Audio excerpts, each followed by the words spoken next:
everybody. It is the Working Brother back at you with another talk. Yet again, Drago Bosnic is back. Drago, how you doing?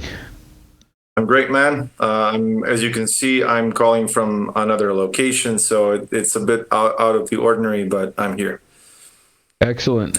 We've had subscribers, you can say, maybe they're stalkers of yours, commenting and asking for you to come back, but they should know, if they're followers of this comedy show, that this is the not so weekly. This is the not so weekly news with Drago Bosnic. Yep. Everybody who's new here, hi, welcome. Like, share, subscribe, all that good stuff. Leave a comment if you feel the need to.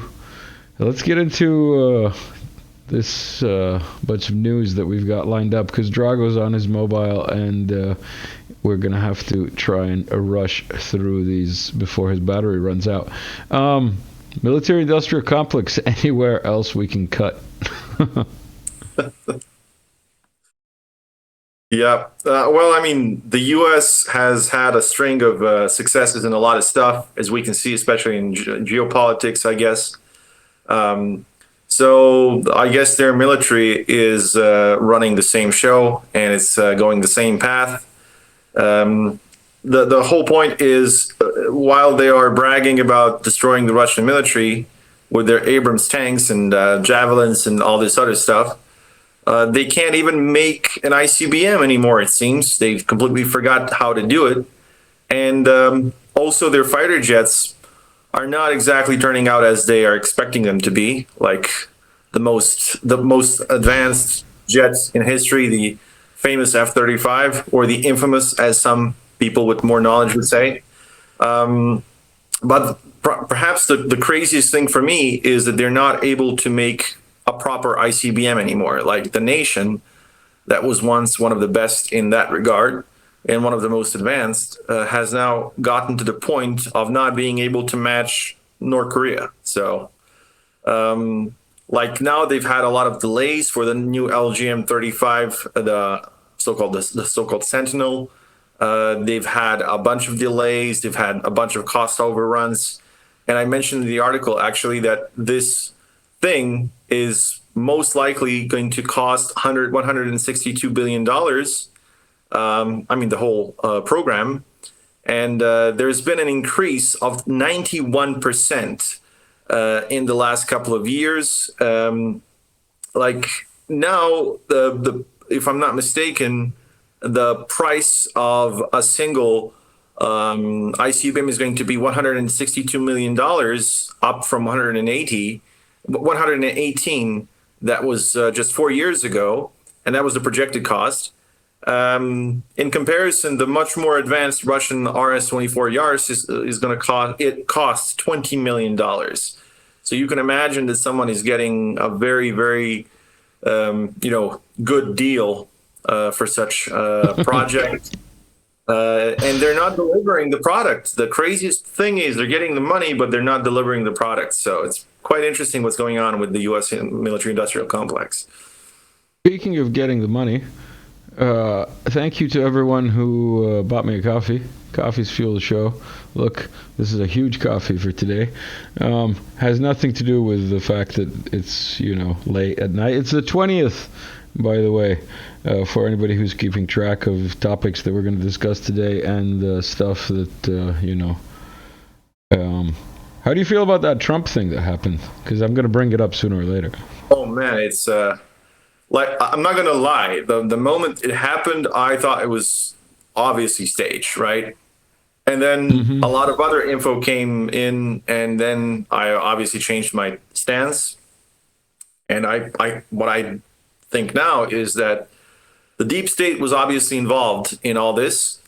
Because that Ukrainian Telegram channel, that's what you're talking about, the one with the maps and stuff. They like it's fucking crazy when if it's a screw up, you have one, possibly two screw ups. If it's 25 fucking screw ups, then it's not a screw up. It's a fucking plan, right? So there's no way in the world that Trump was like that. All this was a stream of accidental screw ups. Like it doesn't, it's not logical. Like no sane person would believe that. And all the videos showing that, you know, the people were warning the police that there's a guy with a freaking rifle getting on top of a building on a rooftop, you know, and then those guys were ignoring them. And then there's this sniper rifleman who took the shot and killed the would-be assassin. Like he says that he was ignored for 20 minutes straight for further instructions on, you know, whether to engage or not and just shoot the guy. And then the guy took 9 shots. I mean, the assassin, the would-be assassin, took 9 shots, and only then this guy was given the permission to fire.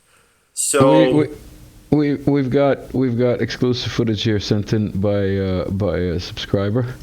We can't verify the authenticity of whoops, wrong tab. We can't verify the authenticity of this footage, but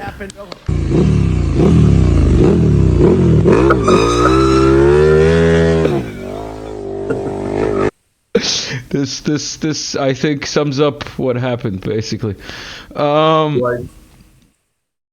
It's just crazy. Shall we get back to the regularly scheduled jokes, the ones you write about daily?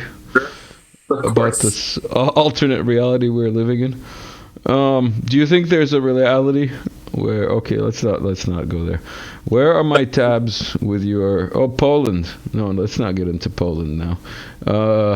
Should Russia sign any ceasefire deals? Yeah, I was gonna say this. I just talked to Tim Kirby. And Tim Kirby was saying that it's highly likely that something drastic is going to happen after the U.S. election, which means, you know, in his view, that it's possible that, you know, be a ceasefire or of sorts. So, well, what did you write here? Well, I wrote about how Orban went to Russia to offer some sort of like a peace deal that, honestly speaking, he was the only one who would offer something like that, because nobody in the West is really thinking about any peace deals, because they really like it when people are dying, obviously, because that's what they do. The European Union, the US, NATO, they all love it when a bunch of people are dying. So I don't think Orban had a mandate to do this, but he tried nonetheless, and kudos to him, because he doesn't want this whole thing to escalate and destroy the planet, which is pretty much what any sane person wants, right? Crazy guy that just wants to, like, you know, stop World War III and like a dictator, a conspiracy dictator, theorist. Definitely. Yeah, you know, all the goodies that he is. I just don't understand, like, how could you support a guy who doesn't want to see the world blown up? Isn't it better to support the people who are proposing this and promoting it and trying to make it happen? Because they're the Democrats, you know, they're the defenders of human rights and all this other stuff. But like, all jokes aside, he tried to go there. The Russians said no. And the whole thing is, if the Russians, even if they accepted, this would be a very bad deal. And a bad deal means that NATO gets like 80% of Ukraine without firing a single shot, which means that the SMO was pointless, right? If most of Ukraine ends up in NATO, then all this was pretty much for nothing, if we don't count the 4 areas that, you know, got back into Russia. So I just hope that the Russians are not going to make any, make these or accept peace deals that are essentially a defeat for them, a strategic defeat. And I think Lavrov said this already, this article was written maybe like 5 or 6 days before Lavrov said anything. So I'm really glad that he actually made it clear that Russia would not accept such peace deals, which means that they will not accept anything less than Ukrainian neutrality. And the Russian concept of neutrality is a bit different from what we mostly think neutrality is. It's like Belarusian neutrality and North Korean neutrality. Let's put it that way. North Korean neutrality, Belarusian neutrality, Syrian neutrality, for example. Exactly. Iranian neutrality. What can I say? Like, share, subscribe. Worst comedy, best kept secret on YouTube. Finland Gives U.S. control over 50 million. What is it with these Northern Europeans, man? Is it like the lack of sunshine, or is it just the cold? They want to get nuked. If it's the lack of sunshine, they're going to get plenty of it at 3 a.m. if they continue doing the things they're doing now. When it dawns at 3 a.m., you will know that you fucked up. But it's going to be a very short, consequence, I guess. It's going to be very short, and you will have no time to say I'm sorry, or you will have a time to say fuck, and that's it. Then you're done. And then you might see Peter at the gates. Right. Then all the lip shit that you were doing will, come back to bite you. So, well, good luck with that, I guess. Make Berlin great again. We're wearing the T-shirt today. Bringing back the classics for this one. Why? Can you like give us the TLDR version of what their logic is here? There's no logic. Like that's like there's no fucking logic in any of this, because if you're going to do first of all, the whole point of the turns and the fence is not to get nuked, right? And if you want that, then you don't put American bases on your territory. Much to say nothing of a country that actually borders Russia. So what does Finland gain from this? Absolutely nothing. What does the U.S. get? They get a lot, because they get a territory that borders Russia where they can install missiles and bombs and God knows what else. We've discussed nuclear sharing before, where you get to share the consequences of having a nuke without getting to share the ability to fire it, basically. Exactly. You gain no benefits from any of this. Like what's the point? Like, what is Finland going to do? Is it going to annex Karelia and these other areas that they consider that they think belong to them? Like, what? Are you going to get like half of Russia because you think that Uyghur Finnic people were the majority in those areas? No, I mean, you could. It's just all of it is going to be a radioactive wasteland. So good luck with that, I guess. Let's trigger some vegans for a break from our usual comedy. Meat consumed as a comfort food is also an emotional support animal. Until we meet again. This is a comedy show. We can't keep it too serious. And now we're moving into America. You wrote this on July 5th. Americans ready for war against the U.S. government.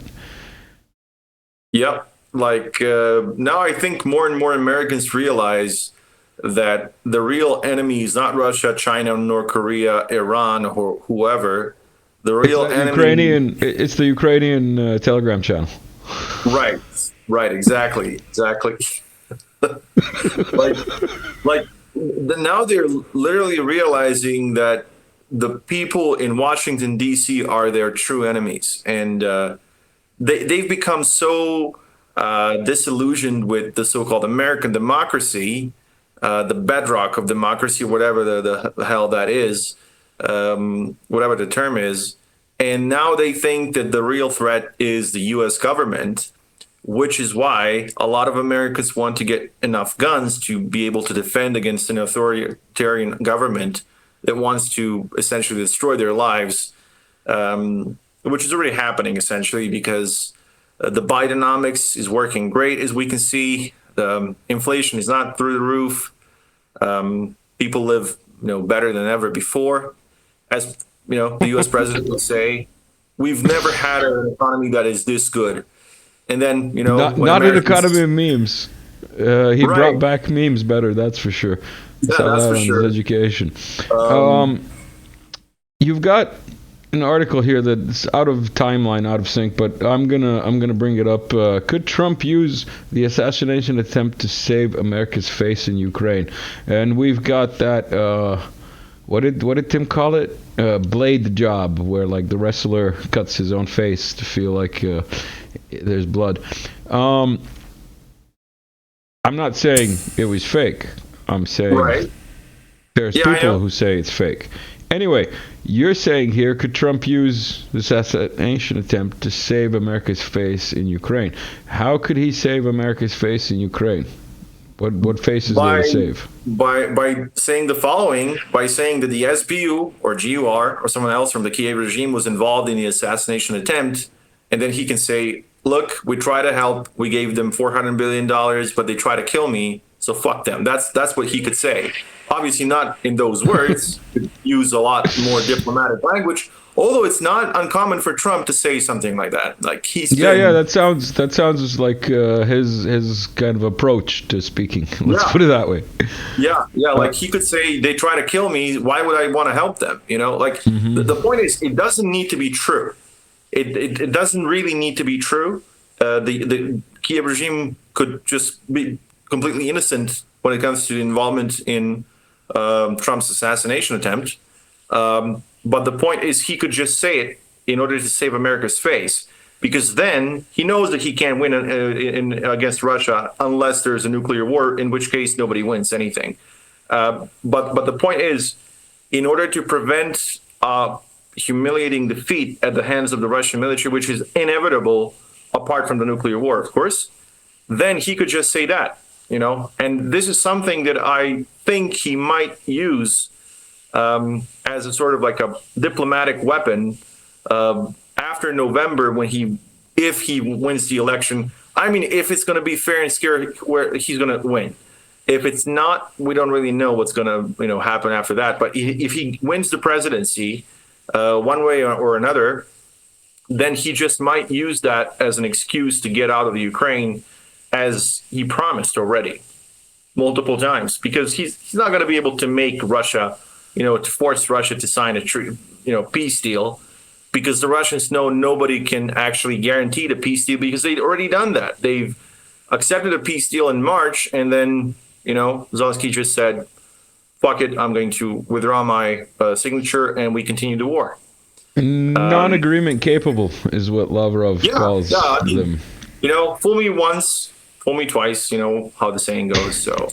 Well, we know that there's two different sayings, the real one and that twisted one. So this is Sir Funhouse, a geopolitics and military mashup. A link in the description. That's where you can find Drago and stuff he shares, including this, which we will not comment on, and we'll just move on to a meme that was made by Maya from chat with input from Roland. That pretty much sums up the reaction within. It's a weird reality that we're living in. I'll just put it that way. Oh yeah, for sure. It's a weird reality. Let's see what else we've got here. This is the American war thing. Oh, more of this. Kiev still wants new counteroffensive, but won't get it before Russia's own. So there's going to be a Russian counteroffensive, eh? Yeah, I mean, the Russians are increasing the number of forces, and I'm not talking just about manpower. I'm talking about a massive increase in artillery, especially these MLRS or multiple rocket launch systems across the border in areas that they can control, and of course the regular tube artillery as well. So that means the Russians are packing even more firepower now. And they're increasing the number of assault troops that are going to move in after the artillery blows everything to smithereens, I guess. But despite all this, despite them losing so hard, the whole point is they still talk about some counteroffensive. So it reminds me of a certain failed painter who kept talking about a counteroffensive while the Allies were walking, almost on top of his head, because he was in a damn bunker, and he didn't really have the armies that existed only in his head. So he couldn't really, conduct any counteroffensives, large-scale counteroffensives that he was talking about in order to encircle and destroy the Allies and so on.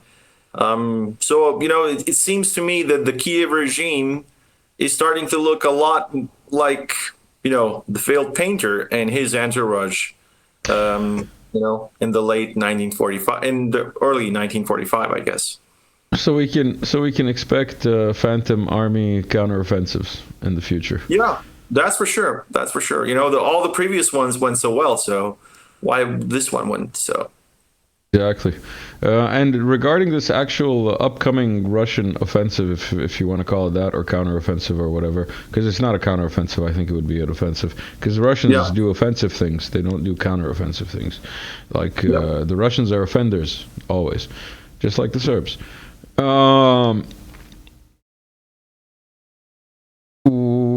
What scale are you thinking? Is it going to be like something as shocking as what we saw at the beginning of the SMO, or is it going to be like a bit of attack here, like they opened up the Sumy front now, and so on and so forth, just to like spread them out a little bit more? I think it's going to be a lot less climactic, than what we would expect, like the thing that happened at the beginning, because what happened at the beginning was largely unexpected by the Kiev regime. I'm not saying completely, but largely unexpected, because these so-called BTGs, or battalion tactical groups, they went in relatively unopposed. Like, the Ukrainian military was not able to cover all the directions that these BTGs were coming from. There weren't many of them, or enough of them, to create a stable front line. Like, a lot of the weapons, or most of the weapons that they had, were in storage, or in their units, or in bases all across Ukraine.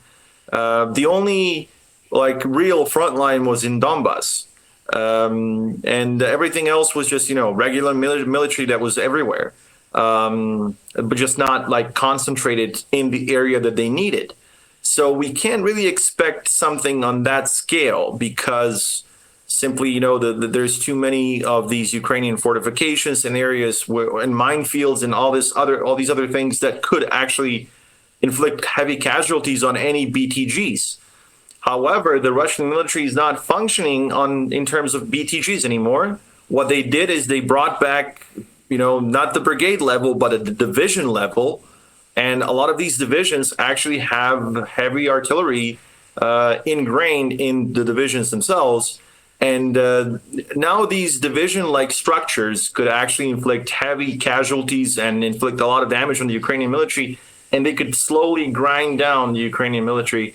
It's going to take time. If any Russian counteroffensive or offensive, as you said, happens, is going to take some time, but it's going to be I'm not even sure what it's almost. Can you imagine a slow-moving tsunami or something like that? I'm not sure how to even. A wall of lava. Yeah, let's put it that way. Maybe that would be an even better explanation, because it is about firepower. So, and since lava is essentially molten stuff and fire and everything else, and it just destroys everything in its path. This is essentially what the Russian military is, especially in comparison to the Ukrainian military. And there's going to be one article which explains that in detail. I think the last one is going to be explaining more about how the casualty ratios are currently, and just how massive the Ukrainian casualties really are. I want to preempt the half-wits. There's two kinds of lava. There's the fast-flowing lava, and there's the slow-flowing lava. Go look it up. Meanwhile, in America, how it started versus how it's going. Hulk Hogan, man. Have you seen Idiocracy? Oh, of course. It's the best futuristic movie I've ever seen, because it's so realistic. Are you feeling it yet? Oh yeah. Oh man. I think this is gonna be thumbnail for this talk. I've started making thumbnails, but everybody who thinks that this whole YouTube thing is easy, it's not easy when you're like a one-person show, by the way. Let's get into US made missiles. Drago, how's your hand from holding that phone? Oh, it's good. You good? It's good so far. You still good? All right. Yeah. Let me know when it gets tired, when you need me to speed up. U.S. made missile, and thank you, by the way, for making the time on your little trip. We won't say to where, Magic Land, to record from remote location, undisclosed. Everybody's undisclosed. It's summertime. U.S. made missile suddenly transformed into a Russian one and killed 40 civilians. Yep. Do you want to tell us? I think I found a meme. Well, there's a claim that a Russian KH-101 destroyed a Ukrainian hospital and killed like 40 kids or something. I mean, what's true is that kids were indeed killed, and it was a missile. The only thing is it wasn't a Russian missile. It was the AMRAAM, or just AIM-120, that was essentially converted into a SAM system, or a surface-to-air missile. NASAMS, is that what it's called? Is NASAMS, that this thing? exactly. I was just about to say that. This NASAMS system can use these AMRAAM missiles, which are in reality, they are air-to-air missiles that have been converted into surface-to-air missiles. And the thing is, like, this thing has like a 40 or 50 kilogram warhead. It can do a lot of damage because it has shrapnel and everything else, but it cannot destroy a building. However, the Russian KH-101 has a warhead that is like between 400 and 800 kilograms. But can you imagine this thing blowing up? Like, would there be 40 dead kids? No, there would be 4,000 dead kids if this thing really went off and destroyed a hospital. Thank God that this didn't happen, because, as I said, it would have been way more casualties. Because these things are designed to destroy large, important targets. And this is where we come to all the illogic of the mainstream media, where they keep saying, oh, Russia's running out of missiles. Russia can't make these things because they're too high tech, and Russia is like way too low tech country, and so on and so on. So why would a country that can't make missiles fire at hospitals? Because how does the hospital help the Ukrainian military on the front lines? You know, it does nothing. And the timing is very convenient, because it was just a day or two, or actually it was on the same day of Zelenskyy going to the US for the NATO summit, right? That's a very, very peculiar timing, I would say. And every time when Zelenskyy has to go somewhere in the West and go to some EU or NATO summits, every single time something like this happens, every single time the Russians do something that is very, very much against their interests, but is very much in the interest of the Kiev regime. That's very, very peculiar, I would say. Yeah, man. Timing is everything, don't you know? No comment. Russian military hunting for HIMARS, M270 and ATACMS. Oh, yeah. They've published videos, by the way. I generally don't rely too much on the reports of either, you know, the Ukrainian or the Russian Ministry of Defense, because so far, both armies destroyed 20,000 jets, you know, if we were to believe all the reports that they're saying. So, you know, the Russian Air Force is already done. If you look at the reports from the Ukrainian Ministry of Defense, and if you look at the Russian Ministry of Defense, it's way more realistic. But still, it turns out that the Russians have destroyed 2 Ukrainian air forces so far. Possible because the Ukrainians were getting a lot of the, you know, jets from other countries, but I don't think Ukrainians had like 650 or 700 jets before the war. But however, in this case, I used the reports from the Russian military because they actually had, you know, footage of the destruction of up to 7 HIMARS and M270 systems, and also at least one storage area for the ATACMS missiles. So we're getting a lot more of these videos that prove the Russian claims. I mean, we don't have a lot of videos proving, you know, the claims of the Ukrainian MOD. And I'm not saying the video is the only proof, because, you know, you can fake a lot of stuff, especially videos nowadays. But the Russians have proven that this was true, because you can geolocate the area, you know, and the areas where those HIMARS were deployed. Well, suddenly the activities of HIMARS in those areas suddenly went down. I wonder why. Coincidence, man. Maybe there was a close miss, and then they moved them and they shipped them to Germany to get fixed, and then to be fired from Poland, because Poland wants to get involved in this war. It's like wanting to shoot down missiles and shoot missiles and planes and ISR and all kinds of stuff. But yeah, like your article says here, Pathological Russophobia, one single constant in British politics. British politics, man, what a joke. Yeah. Do you want to continue? Yeah, the whole point is the new Prime Minister of the UK, the fourth one in 2 years, less than 2 years, I guess. At least he was elected, kind of. Yeah, by some people. Elected by some people. Depends who you ask. As you said.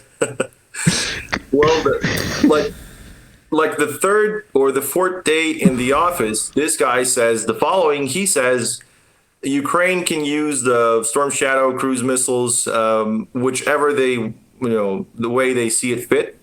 And that means that they can use them to attack any target anywhere in Russia.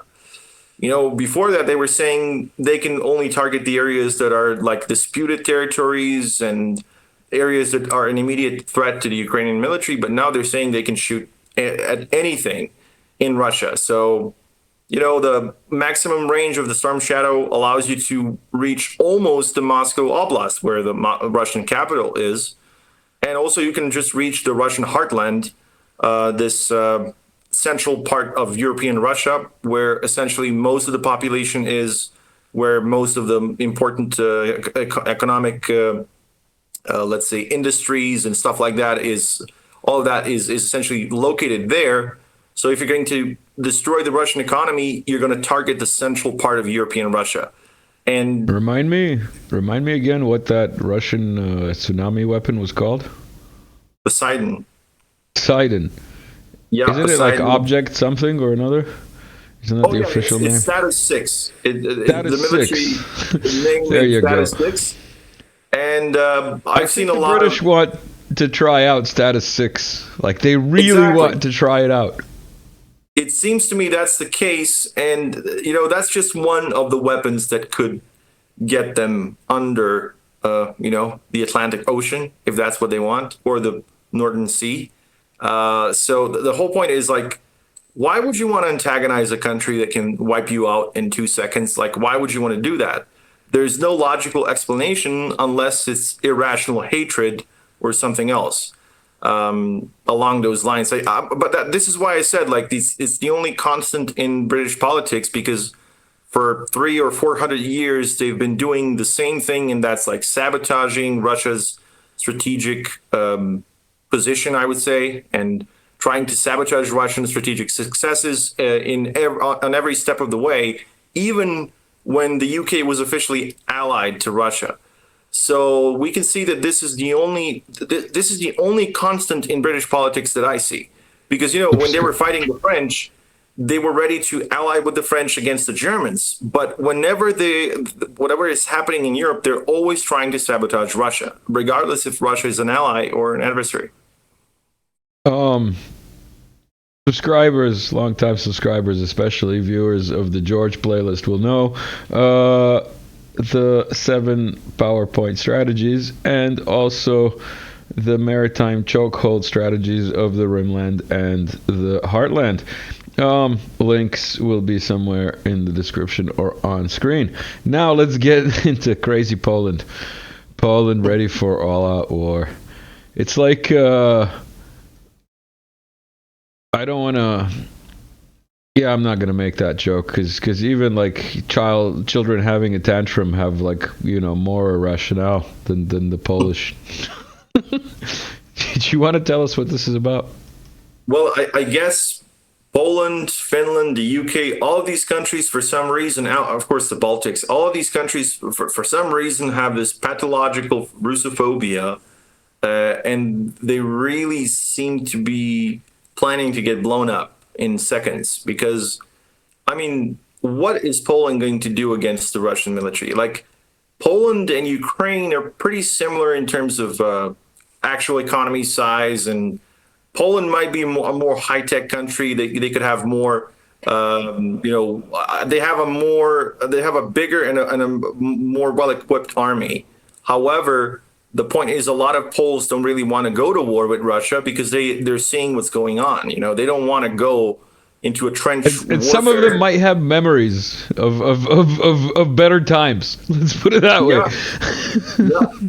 They might have memories of the time when Poland was ruled by Russia. Why would you want to poke the bear and ensure that you're going to get the bear on the border? And maybe, just maybe, if you don't really chill out across the border, the Polish border to be exact, in which case it's not going to end very well for you. So, but still, they keep talking about the preparation for the war and for the all-out war, as they say. And this is specifically the chief of the staff, of the general staff, General Wiesław Kukula, who said that, Poland should be ready for all-out war. So all-out war means nuclear war, because Russia is a nuclear superpower. How are you going to get ready? Maybe he means all-out war, like the Russians already went into Ukraine with the all-out offensive and the all-out invasion and all-out, because it's not all-out, but it is all-out in the media. So maybe he's just using the media term all-out.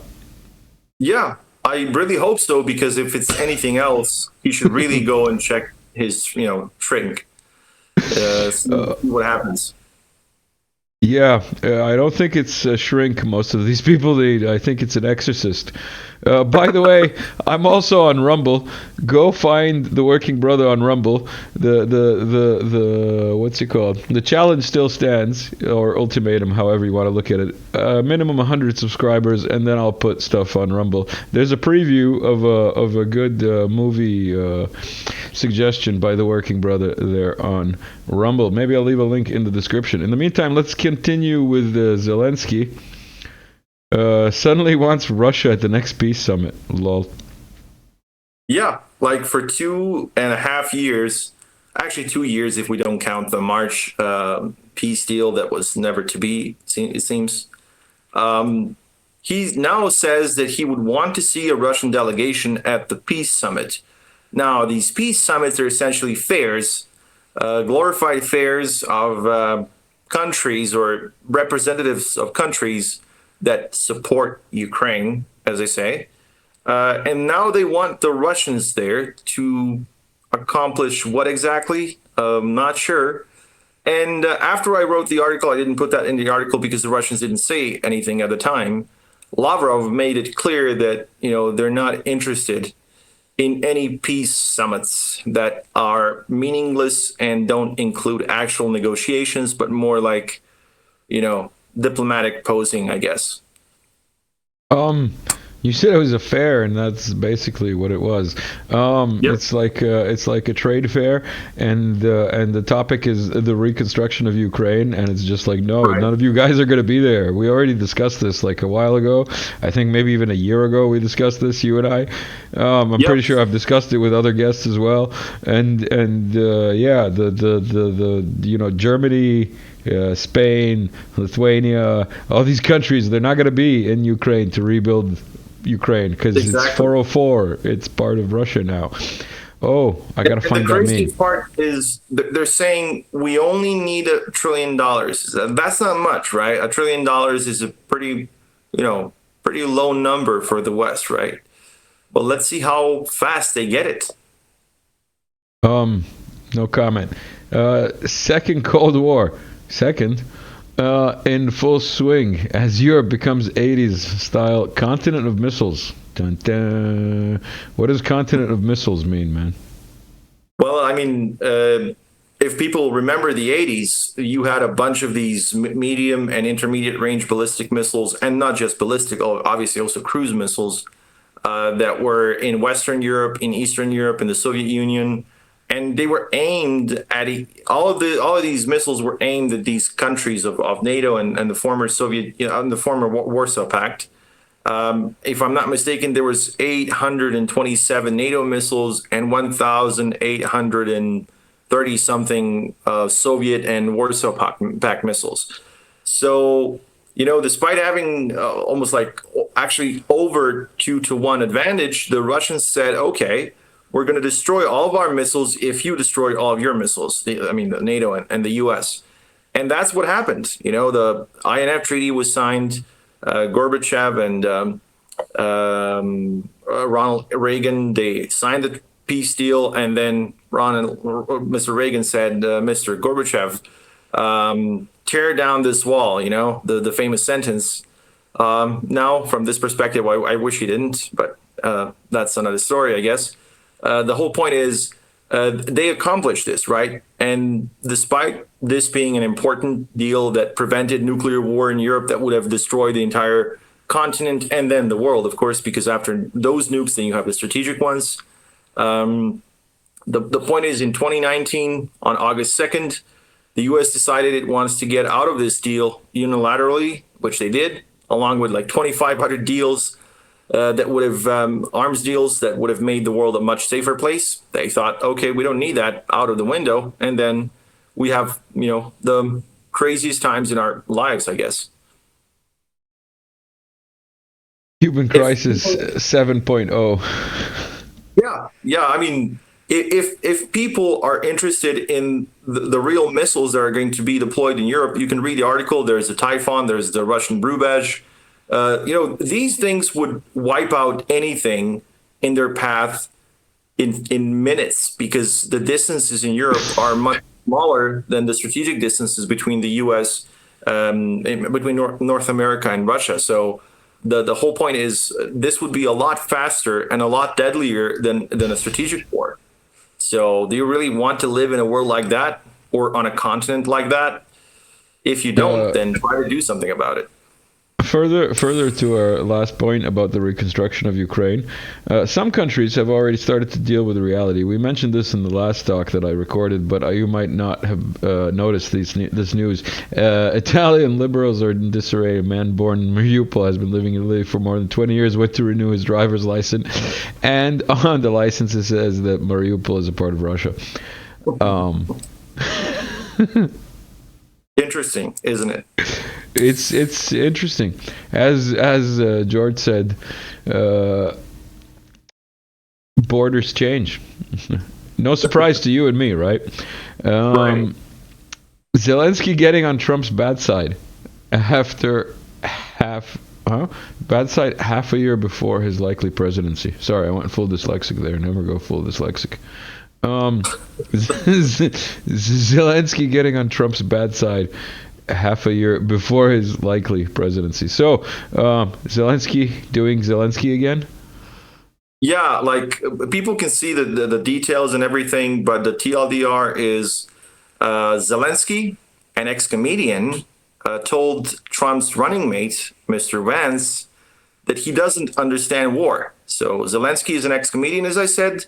Vance is a combat veteran who apparently doesn't understand war. That's right. He's a combat veteran. I forgot that. Yeah, but the comedian Zelenskyy does. I mean, I know that Zelenskyy is really into his role of a military commander with all the fatigues that he's been wearing for the last 2.5 years. You know, but wearing the mask doesn't really make you the thing that the mask represents. But I guess, you know, Zelenskyy forgot about that. So he's now giving advice. There's a mask joke in there, like the movie The Mask. There's a mask joke in there, but I just can't touch it. I can't find the joke. I understand why.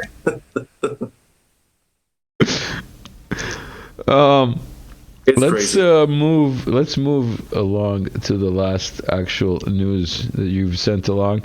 Of course, when I say actual news, I don't mean actual news. I mean actual news that we're going to make into a joke, because this is a joke and this is all comedy. Of sorts. Really bad comedy. I gotta get a pop-up. I gotta get pop-up like this subscribe pop-up, and I got this subscribe pop-up, but I gotta get a pop-up that says like worst comedy on YouTube. Washington D.C.'s perpetual bloodlust is quite literally bleeding Ukraine dry. Yep. You know literally means figuratively as well. Now you know that. Yeah. But in this case, there's nothing figurative in it. It's quite real. So what's happening in Ukraine in this case? First of all, I want to say I was inspired by the wartime media posts to write this, because there were two posts. There was this Colombian guy who was complaining that they were tricked into fighting one of the most powerful militaries in the history of mankind. And then There was also one other post showing that there are minefields being installed on the border between Ukraine and Moldova to prevent all these enthusiastic draft dodgers to leave the country. So I guess it's interesting how that works. But the whole point is I actually used a lot of these mainstream sources to deconstruct the idea that the Russians have lost 400,000 or 500,000 soldiers in Ukraine, while Ukraine lost 31,000. That's an advantage of 13-1. So it's a bold claim to say that you're winning 13-1. Time out. The Ukrainians, wait. The Ukrainians are saying that the death count is 13-1 in their favor? Yep. That's what Zelenskyy actually said, with a straight face, mind you.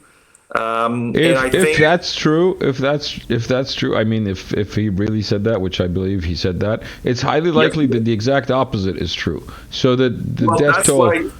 That's what I wrote, and I actually calculated mathematically how that's possible.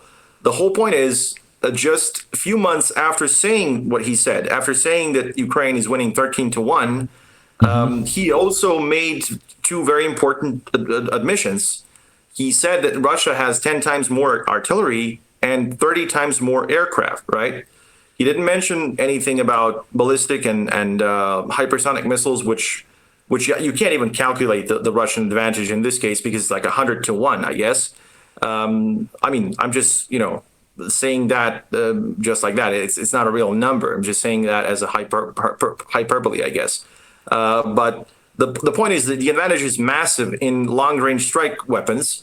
And also there's the drones. Like recently there was like this video that the South Front published about the 2,000 documented Landsat strikes, and Landsat is the best drone of the war. So, and it's also the most numerous, right? The Russians have a lot more of these than the Ukrainians have their own. Obviously, the most numerous ones are the FPV drones, but those drones are not primarily made for military purposes. They are multi-purpose drones that you can just use for anything, essentially.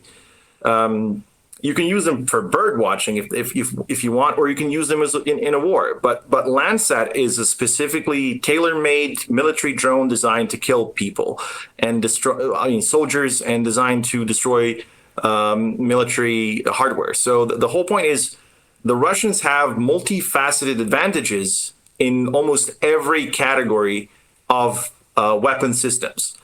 So how do you exactly have a 13-1 kill ratio if you have such, atrocious odds?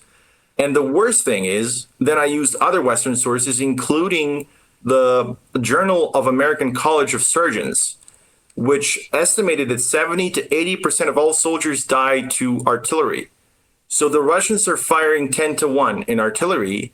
70% of all casualties are artillery, but Ukraine is winning 13-1. Is that really the Magic case? math, common core math. Like it's 2 + 6 = 3. Right. Like, does that add up? If it adds up, then Ukraine is winning. What does adding mean? Like that is the real question. If like you define adding, and don't be racist. Yeah. I just want to take a break to thank all the patrons and everybody who's bought me coffees. Whenever you've bought me coffees, patrons, new ones, old ones, thank you for sticking around. This is something you shared. Don't know who Jack's house is, but Russiagate 17.0. If Trump wins, here's your new flag. Welcome to occupied America. Because America is free and land of the free and home of the brave, and let's not talk about the different flags that they have and so on and so forth, and the fact that it's a registered company owned by the Queen. Shh, this is not a conspiracy channel yet. It's a comedy show. Drago, anything you want to touch upon before we call this a show? If you want to make your math easier, try to do it Zelenskyy's way, because in that way you're not limited by any rules. You can just make up the result and say you know math and that you're right. Perfect. And by that measure, and Zelenskyy math, we've gone over the 1 hour mark. So thank you everybody for sticking around. Drago, thank you for holding your phone for this whole 49 minutes. And thank you for making the time for this little talk. As always, your insight and humor is appreciated. Commenters, subscribers, all you people on Telegram, like, share, subscribe, all that good stuff. Thank you. Oh, wait, music. There we go. See you later, people.